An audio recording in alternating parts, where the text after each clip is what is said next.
I just want to know, do you ever find yourself working too hard? Like, oh, I just hypnotized 100 people this week. Let me take the week off. Let me take a break. Or is it like, no, you're not tired. Nope, you can do it again because that's a mindset. Do you find yourself ever being on the 2% that the iPhone battery could be versus always maintaining 100? Or that's just life. You're always going to have your ups and downs. To answer that analogy, being a hypnotist does not mean that my battery never runs low. It means I have more of an awareness of when it does and how to address that. And I know when I need to charge it. I'm a human being, not a robot. So even though I understand exactly how the mind, not exactly, there's still a lot more I have to learn. But even though I understand a lot of how the mind works, there are still ways that I still can feel tired or feel stressed. And the difference is, even if we create a new reality in our mind, that doesn't always change the reality that exists, right? For example, if I believe I can fly, I sing the song, I believe I can fly. So if I believe I'm not tired, I'm not tired, I'm not tired, and I go 4 days without sleep, I am still gonna be tired. I don't care what my mind says. And I can try to convince myself and push through it like it's not true, but there's a point where we don't want to argue with reality. But that's where we create this dissonance, is when we do argue with reality, thinking thoughts that are not true. So if I think a thought of like, oh, I'm not tired, I need to recognize, no, I really am tired, right? Or if I were a sucky hypnotist, like as I'm starting out and I'm still learning, no, I'm the best, I'm amazing at it, I wouldn't have the awareness to recognize there's still a lot of areas where I can grow and get better.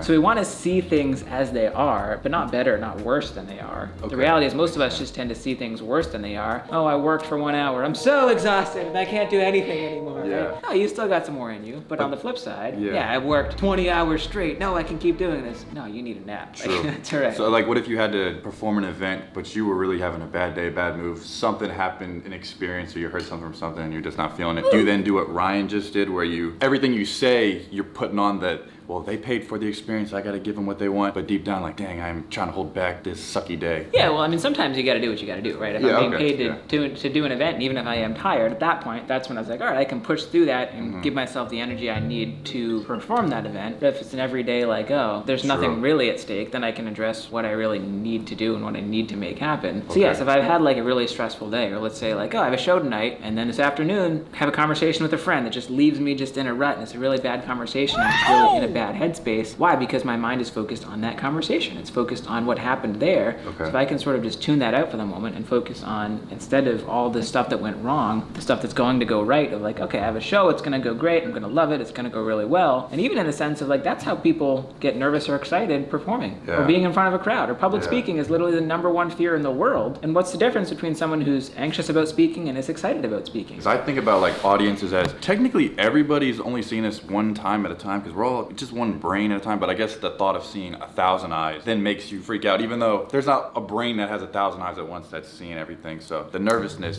I tend to do that even when I have like a class project or something. I could be friends with everybody in the class, but for some reason when I stand up now, I'm just like, oh shoot, everybody's, I don't even know if it's saying they're judging me, it's just the eyes looking into my soul. Sometimes I'll talk and I'm trying to present, but I'll find myself like messing up. Let me ask you, like, what are the thoughts that are running through your mind when you're about to give a presentation like that? Oh, I don't want to mess up. I can't forget everything that I remember that I had to present. So I guess that's replaying over and over. So forget what you're gonna present, you're gonna mess it up, they're gonna judge you, it's not gonna go well. Those are some pretty good reasons to feel nervous. Dang. But in the opposite, what if you were to think, I'm gonna remember everything. This is gonna go so well, people are gonna love this is gonna be the best speech of the entire class, and even if it isn't, you have those thoughts, it's a different feeling. The thing is though, that physiologically, nervousness and excitement are the exact same thing. You get sweaty hands, you get some butterflies, you start like heavily breathing, it's the same. But what happens is we assign a meaning to those physiological feelings based on our thoughts. If I'm really scared, oh my gosh, this is gonna go horrible, people are gonna judge me. This pit in my stomach means that I'm anxious because I'm scared, and that's anxiety. But if I'm really excited, this is gonna be so fun, people are gonna love this, I have pit in my stomach, that's the excitement because this is gonna go so well, and I'm really excited. See, it's the exact same thing, but we tend to find what we look for. Because what's wrong is always available, but so is what's right. So you find what you look for. And what is the common thing everybody talks about, like why the bad comment on the 1,000 nice comments affects you more? Is it because you're so used to being complimentary? It's super normal, you can get numb to being complimented. It feels like an error in the game when somebody doesn't like you or disapproves of what you put out there. Yeah, and in a way it's sort of, they do go together, where oftentimes the reasons that people take negative comments so personally is because they take the positive comments so seriously. And if someone's like, oh, you're really good, I'm like, oh, thanks. And like, oh, you really suck. Oh no, like why'd you say that?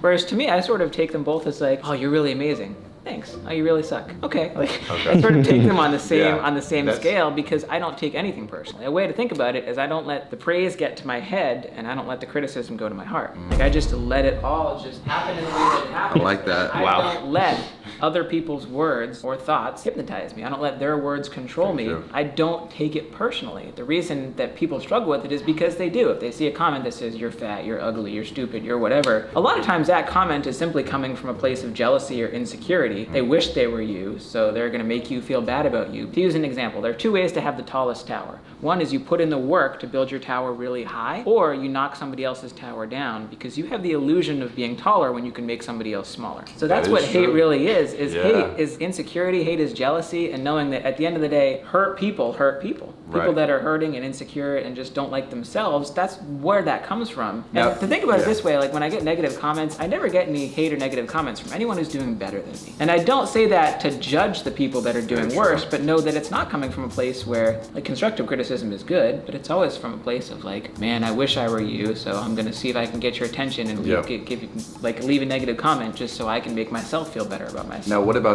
like you said, you had to see things as they are. So obviously, when you first started out, you knew you had to put in the hours, and the first time you ever did it, maybe you messed up and the guy's like, dang, you suck. Now, does that affect you because you're like, I haven't really done it that much? Or is it true because you're like, I mean, yeah, he's right. What if somebody's trying to knock you down when you're starting out a new journey? So there becomes an awareness of being honest, right? So if I'm starting out and I do suck, someone's like, hey, you suck, okay, but I'm not gonna stay there. Just because I suck now doesn't mean that I have to continue sucking. True. Just because I'm bad at it now doesn't mean I'll always be bad. But guess what, if I give up now, if I quit because you're right, I do suck, then hey, I will always suck. But if I want to not suck, if I want to not be bad at it, I keep it up, even when I am bad. Because that's the thing. How does he like, stay positive? Wow. And stuff when you think about this, Crazy. here's a thought that wherever you're doing on whatever, like if you're someone that's still at the beginning or you still want to learn something new or whatever it is, think about this, is that you don't have to be great to start, but you have to start to be great. You got to be willing to put in the work and make it happen. And even when you're not good, that's how you get good. I was horrible at hypnosis, and now I'm not, because I was willing to be bad in order to be good. Sometimes you have to embrace the suck.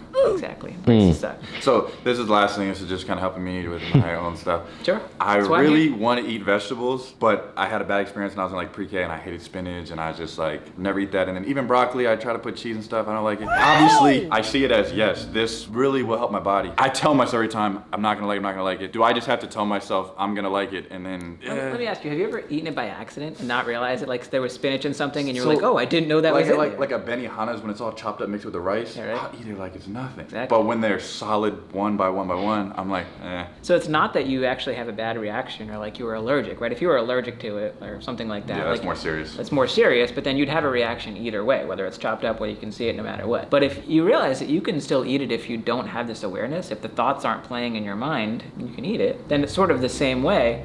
And you told yourself that when you're wanting to eat it, you're like, oh, I'm not gonna like this, I'm not gonna like this is horrible. To use a personal example, I actually used to not like avocado or guacamole, which is crazy. Like who doesn't like some good guac, right? I know some people that hate it, but There's some I people love who don't it. like it, but the interesting thing is when I came to California for the first time, a little over a year ago, and I visited, one of my friends I was staying with was like, dude, as a visitor, you gotta have avocado toast. Like that's one of the cliche things, but you gotta try it.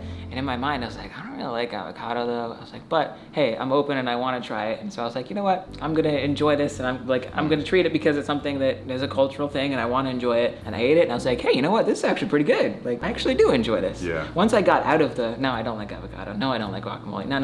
I was like, you know what? I want to enjoy this. Wow. Let myself enjoy it. Now I love avocado, and I always get guac in every burrito and burrito bowl, and like it's a staple now. Wow. I went from literally just nah to, you know what? What if for once instead of saying no, I said yes? How might that change the experience? And maybe it does, maybe it doesn't. Maybe you find yourself saying no, I'm really gonna like it, and then you still don't. Yes. But at that point, you can condition if it's really that much important. It's like working out. True. Like people don't like working out, but why do they do it? Because they know that it's good for them. So they're willing to what? Embrace the suck. Exactly. Yeah. So that they can get the benefit out of it. So it's the same thing. Yeah. Wow, okay, Eating cake yeah. tastes better than eating vegetables. Yes. Facts. But if you want to embrace I can attest to that. Facts, right? But at the end of the day, you know that the benefits outweigh the initial suck, or the fact that it doesn't taste good. And there are ways you can make it taste good, of course. You can cook it into all sorts of things, right? But at the end of the day, you just switch the thought process of this is not going to taste good, it's not going to taste good, into the fact that it will. That's literally how I've hypnotized people to think that like a lemon or an onion is an apple. I want to try that. And people my God, I bite wanna right do into that. it because they're convinced it's something else, because it's not the actual thing, it's the thoughts about the thing that create the experience. He's able to talk so fast, but yet, like, I can ramble,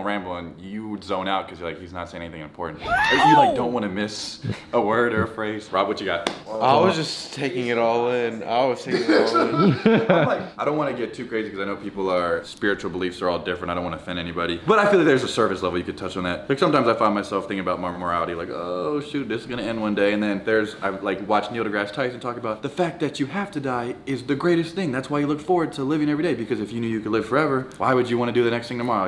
You could become lazy in a sense, or you could accomplish everything because you're gonna be here forever and ever. The brain scares me. I think sometimes lights are just off and that's it, or because all this is happening, because I have these crazy dreams, is there something even deeper inside my head that is my brain like a receiver and my soul or something is caught in here? Do you have any theories on consciousness, afterlife? I don't know. I think about it where there's still a lot I don't know. So perhaps that could be the case, and I just don't know it's it. like, why are we even here? How did all Why of this? are we here? And that's when, you can get into like religion versus spirituality. And for me, like again, not to like offend what people do believe. To me, I'm personally on more of the atheist spectrum, where I don't I believe all religions are equally just as like there can be a lot of beauty and value from them, but there's no evidence for a supernatural being of any religion or existence or whatever you call God or whatever term. Or like a higher use. power, not even like one person rules or a everything. higher power. Yeah, exactly. Like I don't see the evidence for that in a religious way. That doesn't mean that I don't think you can still be spiritual without being religious, and can still just acknowledge just the presence and just the whole fact that we even do exist and that we are here. And I actually do think that, like, my personal belief is that there is no other afterlife, there is nothing else after this, but I think, like you said, that makes this life so much more beautiful, is knowing that it's all that we have. Interesting thought that because this life is all we have, nothing matters and yet everything matters. Because this is all that we've been given. Wow. Right? At the end of the day, it doesn't matter what you do. You could sit on your butt and just wait until you die, or you could live a life of service and purpose and love, live, serve, right? That's the name of your channel. Yeah. That's how you could live your life. Y'all heard the man. Now do it. Damn it. Right? So Find your purpose. At the end of the day, because this life is all you have, nothing matters. So whether you do it or not does not really matter as much. But because this life is all that you have, why not make the most of it? Why not do it to the very best of your ability? Wow. And when you die, and when it's all said and done, one of the things I think about a lot is when I'm dead, it's not going to matter what I did. It's not going to matter how much money I had, how many followers I had, right? That's not going to matter. What's going to matter is at the end of my life, I think about the people that are going to be delivering my eulogy. And what are they going to say about my life? What did it mean to them? And I think about this a lot. I think about the fact that the more people that could say my life is better because Zach Pinsence was in it, or because Zach Pinsence existed or was alive, or I was inspired by one of his videos, or I went to one of his shows, or they were a close friend or a sibling or a family member, or whatever it might be, the more people that can say that, the more meaning that gives to my life. So I live my life in that way, to love, live, serve again, to look at it in the way where I can make the most out of the one life I have, because this is the one life that I have, not because, oh, whatever I do with this life won't matter because I'll come back again, or because there's another life, or whatever there may be. Gotcha. This is it. This is all we have. So what are you going to do with it? And that's why I look at it. Wow. Zach just said he reads 2 books a week. Yeah. I can tell. He's very knowledgeable. We don't hang out with a lot of people that are wise like this, so. 2 books a week? Y'all know I've been struggling with my one. Working on getting into them. That's besides the point. And the fact that I read 2 books a week doesn't mean that you have to too, right? There are some people that might want to read 4 a week. There might be some that want to read 1 a month or 1 a year, and it doesn't matter because everybody's different. To me, at this point in my life, that's what I want to do because I value that knowledge and that information and that growth. But I wasn't always reading 2 books a week. That's not how I started. Again, back to the quote where I said you don't have to be great to start, but you have to start to be great. And just start somewhere, even if it's a book a month. It's like working out. Like if I'm like, oh, I do 1,000 push-ups a day. Oh, I can't do 1,000 a day, so I'm gonna do nothing. Do 1 a day.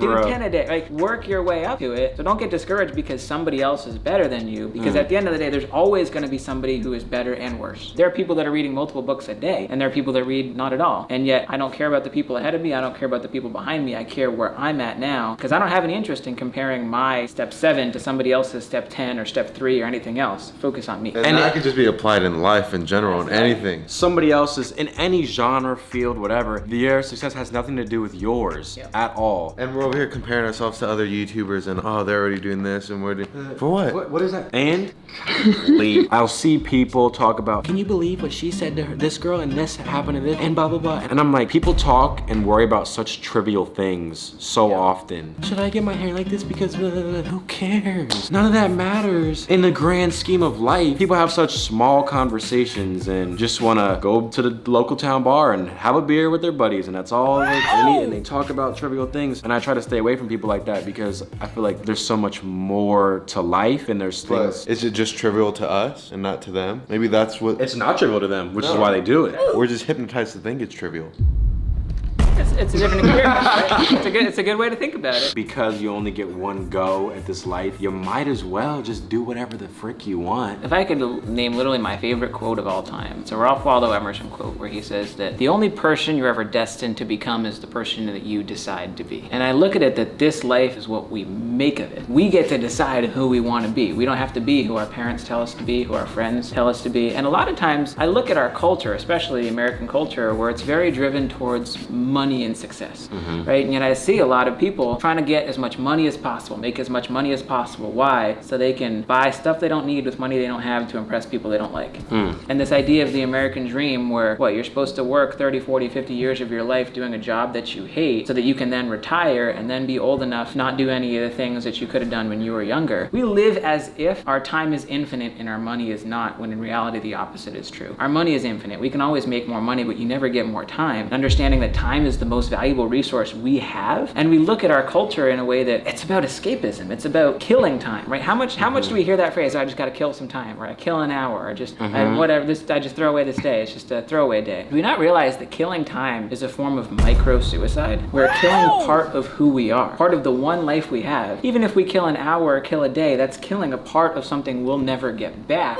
Wow. And yet we live in a way where, oh, I'm just gonna escape and watch Netflix for a few hours. I'm gonna escape and just drink my sorrows away. I'm gonna escape and just take these drugs in so that I can numb the pain instead of facing it and letting ourselves be the person we want to be, creating the life we want instead of accepting the life that we don't, living who we want to be instead of for who the world tells us that we should be, or that your life needs to look like this, life needs to look like that. The only life that your life needs to look like is the life that you want it to look like. The only person you're ever destined to become is the person that you decide to be, and that's it. That was amazing. That explains everything. He said micro-suicide. I've never heard that before. Wow, I think that was very helpful to a lot of people, including myself. In your defense and in other people's defenses, negative thinking is actually something that's been wired evolutionarily because we need to think negative to an extent for our survival, right? If we're like in the ice age and we're like, oh, there's no woolly mammoths and no saber-toothed tigers and we're gonna be fine, think positive. Yeah. Those people got eaten, right? So survival of the fittest, right? Some sort of negativity has to be the realism to be there to survive, and yet we've sort of been conditioned by that, where studies have shown, like, where they ask people to literally record everything that they think throughout the day, and on average 80% of what we think is negative, and over 90% of what we think is something that we've thought previously that day. It's a repetitive thought. So if the majority of our thoughts are repetitive negative thoughts, how is that driving the life that we want to live? So it's not necessarily our fault that that's the way that we think, but when we can have the awareness of that's how we naturally are, just because that's how you are doesn't mean that's how you will be, right? You were born not knowing how to walk, and you could have just been like, screw it, crawling is for me, that's the easy life, but yet you decide that walking is a better alternative, in the same way that understanding your thoughts and not being stuck in the negative thoughts, not letting those negative thoughts hypnotize you, is a better alternative, because negative thinking is like crawling. So allow yourself to walk, to run, to fly with the mindset that will allow you to create the life that you want. These answers are so good, like so thought out. You don't know anyone that give answers like that.